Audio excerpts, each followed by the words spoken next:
Hello everyone, this is Mark. Welcome back to our channel. Recently I did a series of videos on some adapter plates for a dash for a 69 Dodge Dart GT that a friend of mine is restoring. And today I'm going to do a video showing powder coating. There's a couple parts that go with the dash that need to be powder coated. So the first part I'm going to do is, if you watch the video, this is the adapter plate for the gauge cluster to fit into the factory dash. Now this part, the only thing that's really going to be exposed at all is this inner edge around here. When it's bolted in, if you turn it just right, you can see it. So it's not much, but it's just enough. I don't want it to be a distraction or look kind of weird. So I'm going to just mainly concentrate my powder on this inside surface here. If I get a little bit out here, it's not going to hurt anything, but that's mainly what I want powder coated. And so that part, once I powder coat it, it's done. Now this part here, this is for the AC controls. And originally, what my friend wanted was he wanted a powder coated flat black, but leave a little edge around it so it looked kind of factory, like the rest of the trim on the dash, where it's got a chrome ridge around it. I practiced on, there's two pieces of this. This is the front plate and there's a back plate. They look identical and they clamp between the dash when you tighten down the screws on the control. I practiced on that first. So I tried putting some heat tape on it, and because it's such a thin line there that I have to do, it's really tricky. Your eye can see up, 5 thousandths off. If something's 5 thousandths off, whether it's a line or something spinning, your eye can detect that even though you don't realize it. And I'm kind of OCD when it comes to things square and everything. I'm constantly, if I'm sitting at the kitchen table, I'm constantly adjusting the placemats so they're square with the table and everything. I drive myself crazy sometimes. So I was really concerned to get that on there perfect and then powder coat it and it would look good. So I decided what I'm going to do is I'm going to powder coat this piece, and then I'm going to put it up in the mill. I'm going to mill a little bevel all the way around that, so it'll kind of give it that finished edge, and it should be perfectly straight with everything, so there won't be any curve to it or anything. So that's my plan anyway, so we'll see how that works out. First I want to talk a little bit about my powder coating system, how I do it. And this isn't a paid sponsored video.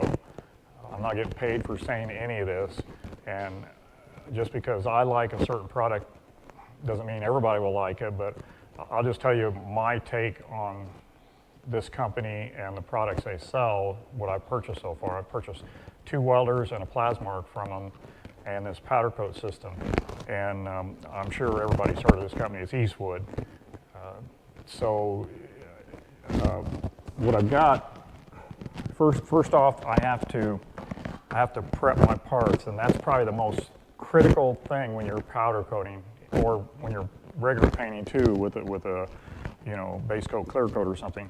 Cleanliness, you can't have it clean enough. Every little speck will show up, so you want to make sure you have a good clean. And the best thing I've found for cleaning these parts, I've tried different types of degreasers, and I use acetone and everything. I've tried everything, and what I really like best is Eastwood makes, it's called a pre-painting prep. And basically it's just a clear liquid that you clean your parts with. And the first time I bought it in a quart, and I liked it so well, now I buy it in a gallon jug and I just keep refilling my quart. That's why this thing looks so dirty and ugly. I've had it forever. So you want to clean your parts really good with that first. Make sure there's no lint, dust on them or anything. And then you have to powder coat them. And I use the Eastwood, it's a dual voltage powder coating system. This is the control box for it. And it's got a high voltage, low voltage switch. And it's my understanding, if you're just powder coating just a normal flat surface, you can run it in a low voltage. If you have to get into like corners, I don't have a part here right now, but like an inside corner, you got to get down in it. You're supposed to use high voltage and put the little diffuser on the end is this little flat disc, and it makes powder come out sideways so you can kind of turn it and get it to kind of go in there. Powder is just like regular paint. It's really hard to get down into a corner, or if you have a sharp edge on a fender, your paint's going to be thinnest always at that point, and you want to keep that in mind when you're buffing or cleaning up your paint. But you can buy the powder either in 8-ounce containers like this, which this is one I bought here, and I just bought 8 ounces because it's a Ford Blue. And what I'll do once in a while, I'll go online and I'll get on their site and I'll just pick out a couple colors and just order them so I have them, because you never know when you might need to paint something and you just need that right color. And it's not that expensive. The main thing with powders is you keep the container sealed tight. You don't want any moisture to get into it. Once that powder starts clumping up and everything, you're pretty much done with it. It won't spray properly. I have taken, and sometimes you can shake it really good and get it to break back up again, but you want to make sure there's no little chunks or anything, because that could affect your finish on part you're spraying. I run a little dryer on it here, plus I have a filter regulator back by my compressor. And even though this has a regulator here, I still regulate the air down there. It seems like it's easier to control your airflow. But either way, you can adjust either way. So, and you can see here, this is the one that comes with the gun. This is one I put on after. And I found the one that comes with the gun, it's okay, but it fluctuates a little bit when you're trying to spray. It's not quite as easy to adjust. You move a little bit, it goes a long way. So I put this a little more expensive gauge on it to help control it too. So the powders, you can buy it, like I said, this is 8-ounce bottles. It comes with a plastic bottle. If you want to buy larger quantities, they start shipping it in a bag. This is 1 pound of this powder. It's a sealed bag, and you know, it's kind of like a Ziploc bag. Again, once you pour it into a canister, you want to make sure you seal this back good and tight. I try to put it down, get all the air out of it, and then seal it, just to keep any moisture from getting in there and cause your powder to set up. You can buy extra cans from Eastwood, or I'm sure any company you buy powders from, you can get this kind of stuff, but you can buy the empty canisters so that as you buy it that way in the bags, you can pour it in there, seal it up, and then I always just mark on top of the lid what it is. And then I did buy some powder from Harbor Freight.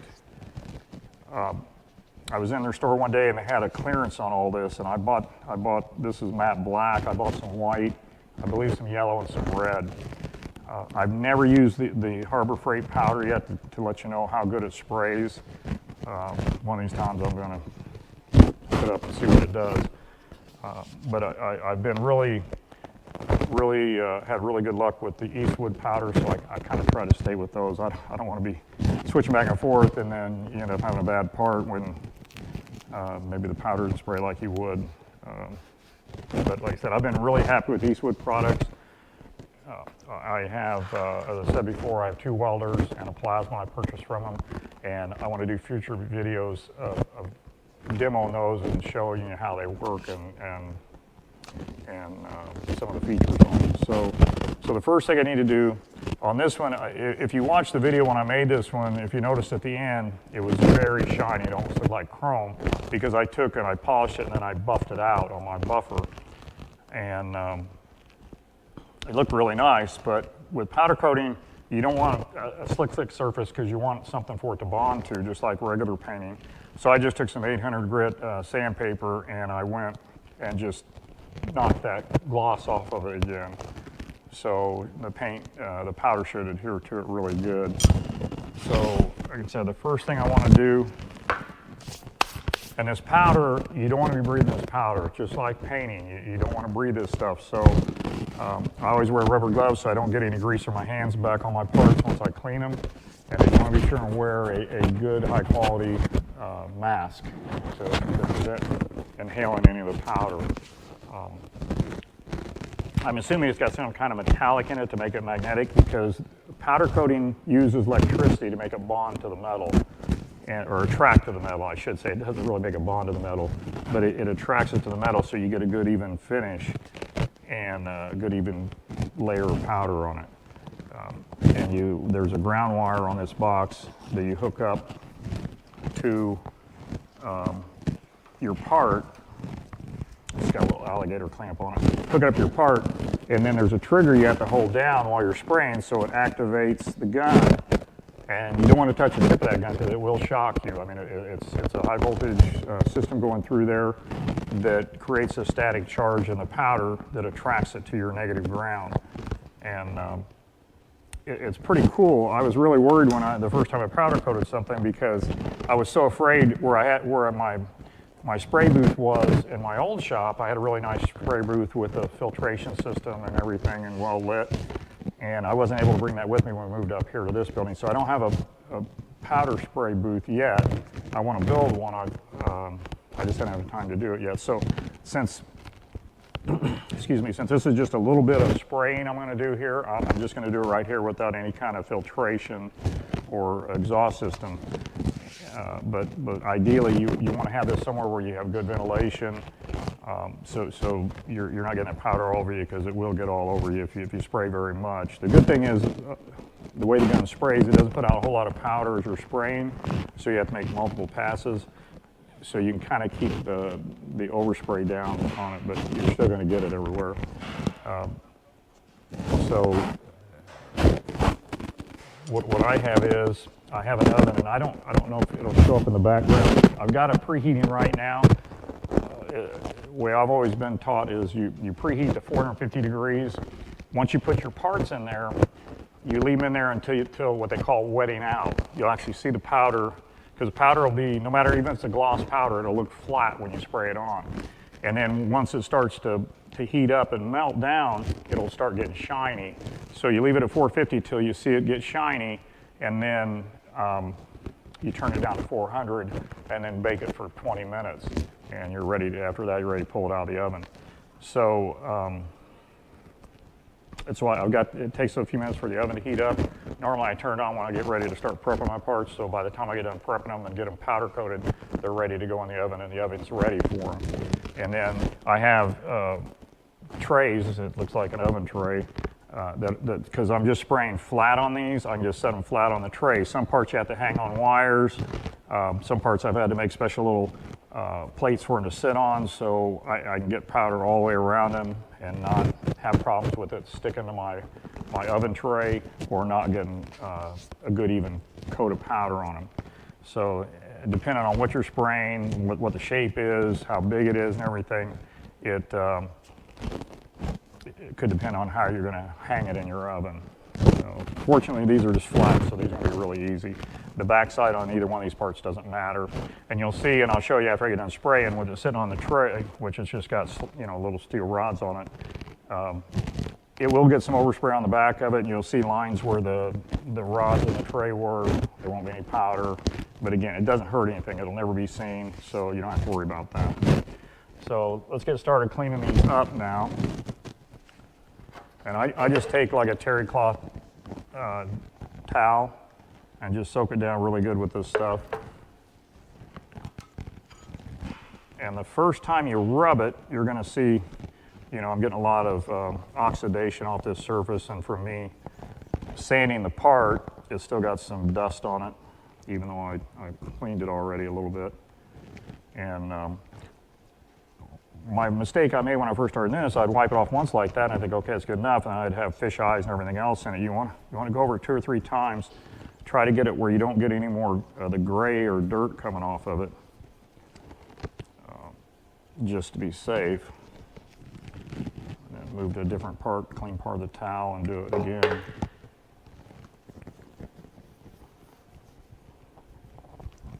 That's why it's important to wear rubber gloves, because the grease off your hands is just as bad as grease off of the machining of the part, and it will affect the outcome of your part. And there's nothing worse than spending so much time making a nice looking part, and then you go to powder coat it, and there's a big fish eye in it, or there's a big chunk of something laying in the powder that you didn't get off of it before you powder coated it. And it's amazing. You can clean this and you think, oh, it's perfect. and then once you spray it, and even when you spray it, a lot of times you don't see it until it's heated up and baked on there. But how big the chunk will look once it does that, you know, before you can't even see it, it doesn't seem like, and then when you bring it out, it looks like you got a 2x4 painted into the part. So, as I said, just really important to get it really good and clean. Part's going to blow it off a little bit. I'm going to set it over here onto that bag so it keeps it clean. Do the same thing with this part.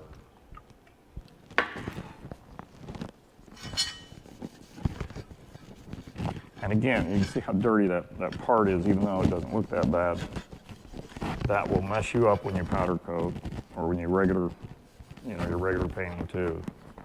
So cleanliness, cleanliness, cleanliness. Can't believe I said that 3 times without messing up.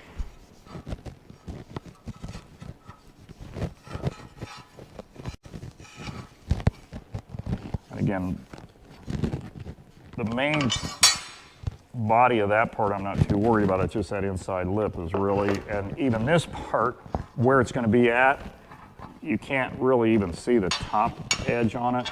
You can see a little bit of the sides and a little bit of the bottom if you twist around and look just right. So, and it's where it's at down in there, even if I got a little speck of dirt on this, it's probably never going to show up. But I figure if I practice on every part and try to make it as clean as possible, hopefully when it is critical, I will have gotten it as clean as possible and not have any dirt in it. Because I've had to strip parts before because of an issue like that, and it's not fun. It's not quite as easy as stripping regular paint. I did find it's a urethane spray stripper for urethane bumpers that seems to work about the best. I've tried aircraft stripper, other kinds of strippers, and it seems like that urethane stripper worked really good. Okay, I should do that.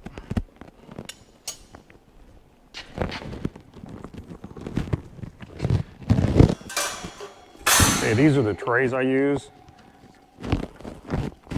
And again, I got this oven from a friend of mine, and he didn't need it anymore.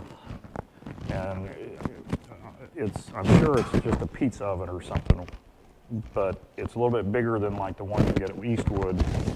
It's still not as big as I'd like. I painted my motorcycle back in 2012, or I'm sorry, 2010, and I've been thinking about repainting it again to a different color. I can't afford a new one, so I just make it look new. And the colors I want to go with a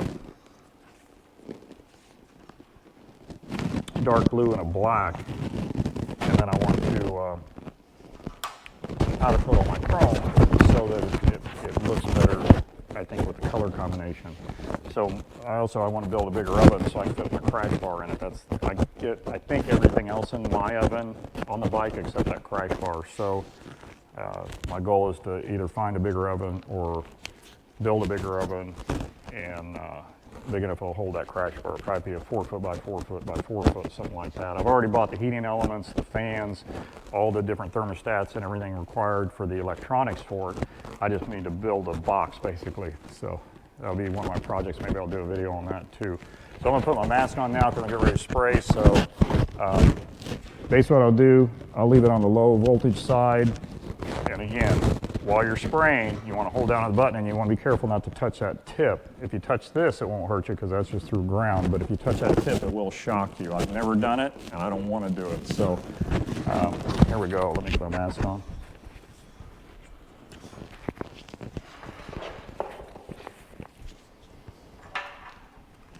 And just like painting, you know, you want to go in nice even strokes, hold down on the button. And what I found is sometimes you can kind of see the powder coming out. See how it's not much of a layer on there, and sometimes you got to kind of pulse a little bit, especially when you're trying to get down into places like that.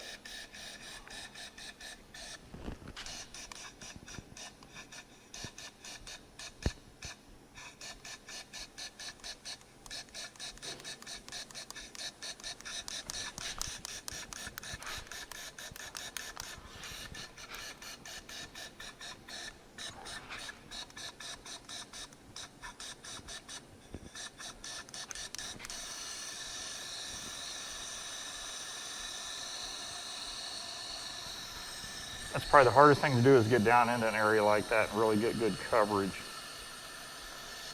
I'm getting more buildup on top than what I am on the bottom. I don't like that.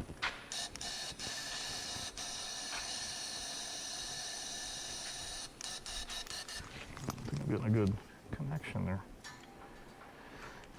What I always try to do is grind the surface back off these grates after I powder coat, so I get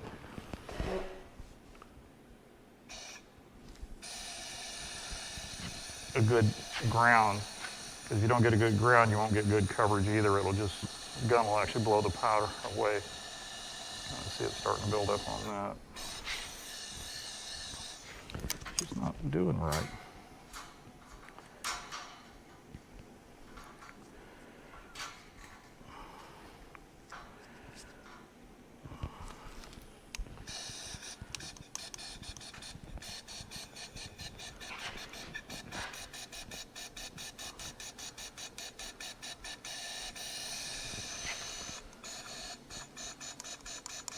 For some reason I'm not getting connection.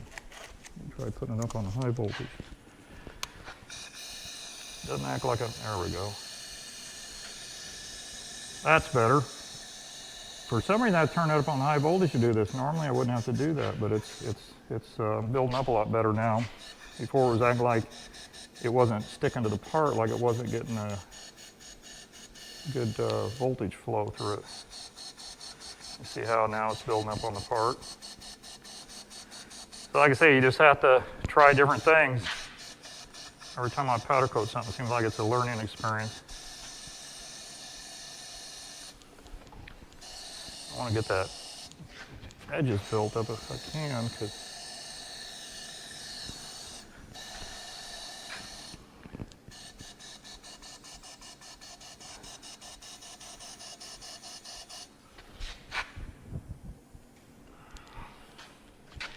I don't like how that's building up. I might have to flip that part over. And again, since I don't care about the faces, I don't have to worry too much about that. But for some reason, it's not getting all the way down the bottom. That's probably one of the hardest things to paint is down in a edge like that or down in a hole. It all wants to build up on the edge, not go down in the hole. So hopefully this will be good enough.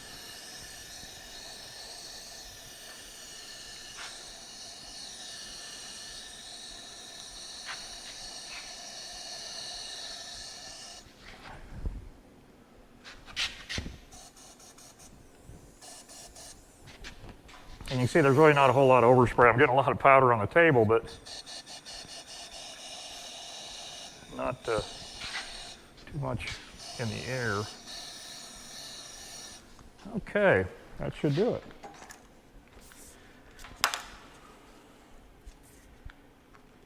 And again, I don't really know how to tell you how much powder to put on. It depends on what you're spraying and everything. But you kind of just learn after a while what you kind of think it should look like. And hope you have enough powder on it. Again, I sprayed something one day and I didn't have enough powder on it, and it looked good like here, but it was a kind of a transparent black, and when it melted down, you could see bald spots in it, so I had to strip it off and repaint it. So I've had a lot of experience stripping this stuff off over the last couple of years since I've been doing this, but okay, I'm gonna tip the camera up a little bit. Hope you can see the oven in the background. So now, the light's out, so it's up to 450 degrees, so I'll go ahead and take it and put it in there, wait for it to wet out, and then lower it down to 400, and then we'll start counting down the clock.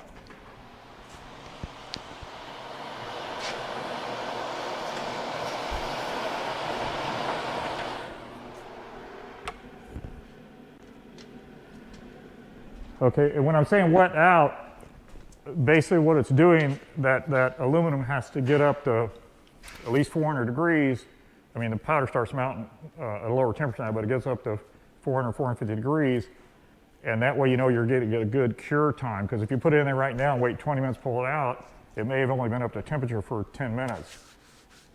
So the idea is that aluminum right now, it's absorbing the heat, and that's why it takes a little bit before the powder starts wetting out, because the aluminum's got to get up to temperature.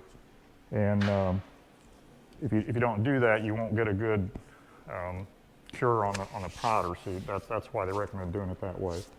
So I'm going to go ahead and let it cook for 20 minutes, and when I come back, hopefully we can see the finished product.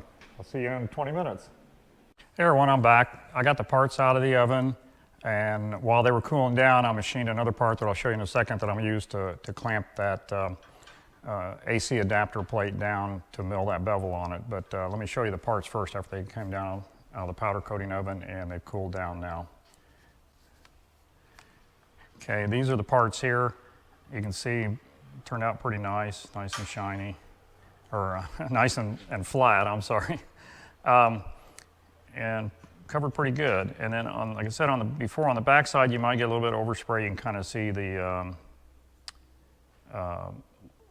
little marks there from the grate from the shelf there. Again, it's on the back side. It's going to be against the dash. Nobody will ever see it, so it won't hurt a thing.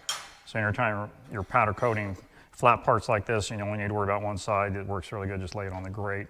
Same with this piece over here. My main concern was in here, and you can see that's pretty dark there now. So if you look on the back side, you can see marks where it was laying on this.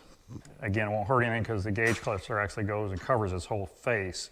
So once it's all bolted together, you'll never see it again. So hopefully once it's together, it'll never be seen again for a long, long time. But I'll show you, this is a piece that I milled. You can kind of see it's just got a little groove on each side of it there, and it'll fit down into the slot to hold it down. And it's just clamping just the area where it'll be covered with the cover plate for the control unit. So if I do mark a little bit with this when I clamp it down, it won't hurt anything, you won't see it again. And then I can cut a bevel all the way around the outside edge.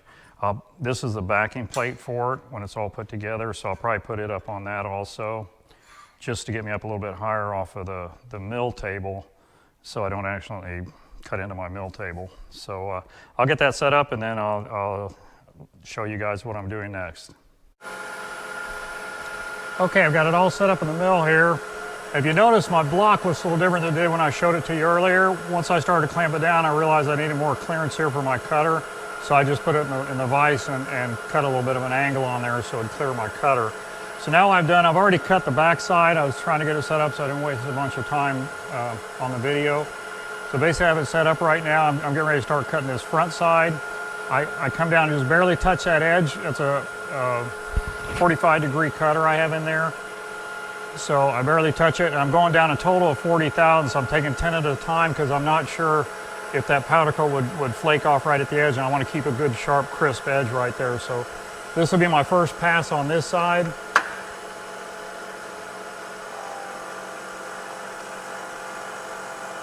And again, it's just barely cutting. It's only taking 10 at a pass because I just want to make sure that I don't get too rammy, and because I don't have it clamped down very tight. Especially on each end, I just barely have those on there, just kind of keep the chatter out of it and keep it flat against the table. So I can't hog a lot off, plus I don't want to chip that powder coat off. If I chip that edge off right where it is, it's going to look really bad. So I want to keep that a nice sharp edge.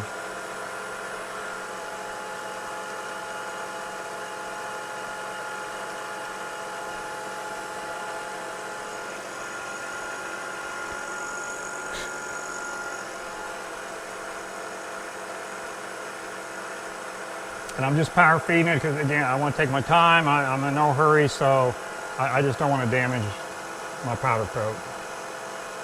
It's the first time I've tried this where I've actually powder coated something and then came back and machined it.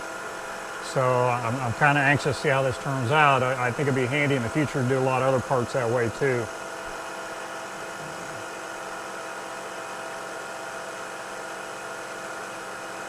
I feel like it's cutting pretty good.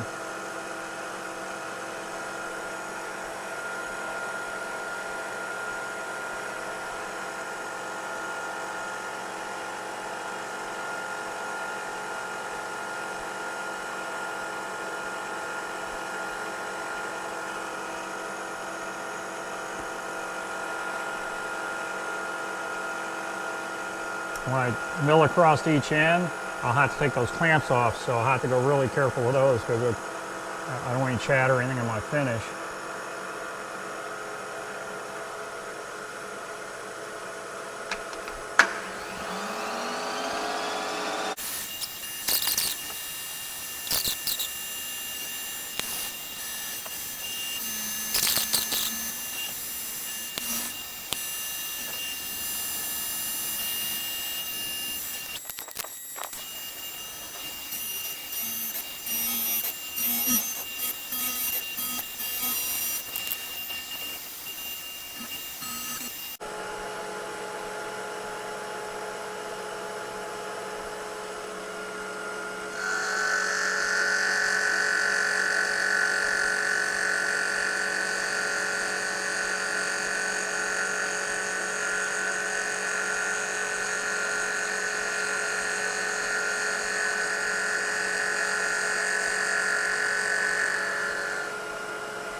Okay, there's the finished part.